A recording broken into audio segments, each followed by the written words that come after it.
Is there a tension internally after these 1 year down of an amalgamation? Yeah, I mean, to be clear, it's Google. There's always a tension internally. It's a big, messy company. I think what our story does, I think kind of unfolds here is that like part of it is geographical, right? DeepMind has historically has been London-based.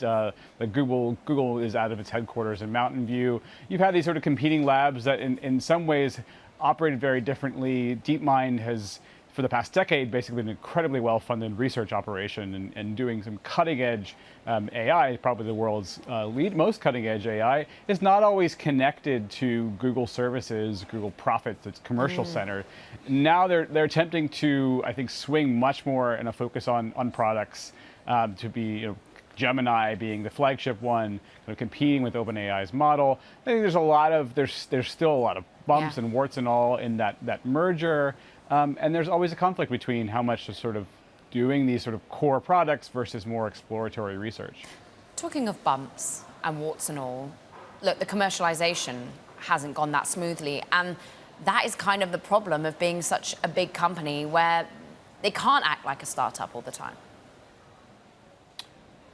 Yeah, I think so. Although, you'd think that clearly Google is under much more scrutiny around for the kind of mess ups that they have, right? The Gemini ones, which we've talked about.